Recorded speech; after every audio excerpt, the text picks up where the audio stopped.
ഒരാള് തിരിഞ്ഞു നോക്കാനുണ്ടാവില്ല നമ്മളെ. നമ്മൾ ഏറ്റവും കഷ്ടപ്പെടുന്ന സമയത്ത് നമ്മളെ ഒന്ന് അന്വേഷിക്കാൻ പോലും ആരും ഉണ്ടാവില്ല. നമ്മൾ ചില സമയത്തുണ്ട് പരീക്ഷിക്കപ്പെടാൻ. എല്ലാ ഭാഗത്തുനിന്നും നമ്മൾ ചിലപ്പോൾ ഒറ്റപ്പെട്ട പോലെ ഇപ്പോ വേദനിക്കപ്പെടും. പല നാശനഷ്ടങ്ങൾ ഉണ്ടാവും. ഈവൻ വീട്ടിലുള്ള മെഷീനറീസ് പോലും ഒന്നൊന്നായിട്ട് വെടുക്കായിക്കൊണ്ടിരിക്കും. എല്ലാ പ്രശ്നങ്ങളും ഒരേ സമയത്ത് വന്ന ആരോഗ്യ പ്രശ്നങ്ങള്, വേറെന്തെങ്കിലും പ്രശ്നങ്ങള്, അങ്ങനെ ഓരോന്നും എല്ലാം ഒറ്റയടിക്ക് നമുക്ക് പ്രോബ്ലംസ് വന്ന ഒരു സമയം നമ്മളെ ലൈഫിൽ എപ്പോഴെങ്കിലും ഉണ്ടായിട്ടുണ്ട് എങ്കിൽ ഞാൻ പറയുന്നത് അവരെ ശരിക്കും പഠിച്ചോൻ എന്ത് ചെയ്യുന്നുണ്ടായിരുന്നു അറിയോ? മോൾഡ് ചെയ്യുന്നുണ്ടായിരുന്നു.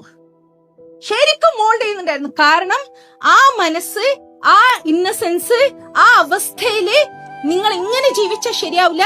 U have to mould, you have to come out of it so that a future is waiting for you. Are you all with me? ചില സമയത്ത് നമ്മൾ പതറിപ്പോവാനും ചില സമയത്ത് നമ്മൾ ഡിപ്രഷനിൽ അടിച്ചു പോവാനും ആ ഒരു സാഹചര്യത്തെ പോസിറ്റീവായിട്ട് കണ്ടുകൊണ്ട് ഇപ്പൊ റബ്ബ് എന്നെ ഇത്രയോ പരീക്ഷിക്കുന്നുണ്ടെങ്കിൽ, ഞാൻ ആരാധിക്കുന്ന സൃഷ്ടാവ് എന്നെ ഇത്രയോ പരീക്ഷിക്കുന്നുണ്ടെങ്കിൽ അവൻ എനിക്ക് ഫ്യൂച്ചറിൽ എന്തോ നല്ലത് വെച്ചിട്ടുണ്ട്.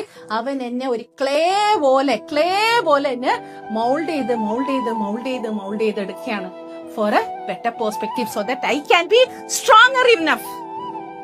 I can be strong enough to handle everything what I can handle. അല്ലെങ്കിൽ ഈ ഒരു മനസ്സും വെച്ചിട്ട് ഹാൻഡിൽ ചെയ്യാൻ പറ്റൂല. റബ്ബിനറിയാം വരാനിരിക്കുന്ന പ്രശ്നങ്ങൾ അവനിക്കറിയാം. അപ്പൊ നമ്മളെ ഒന്ന് മോൾഡ് ചെയ്യാൻ ഒറ്റപ്പെടുത്തി കളയും. ഒരാള് തിരിഞ്ഞു നോക്കാനുണ്ടാവില്ല നമ്മളെ. നമ്മൾ ഏറ്റവും കഷ്ടപ്പെടുന്ന സമയത്ത് നമ്മളെ ഒന്ന് അന്വേഷിക്കാൻ പോലും ആരും ഉണ്ടാവില്ല.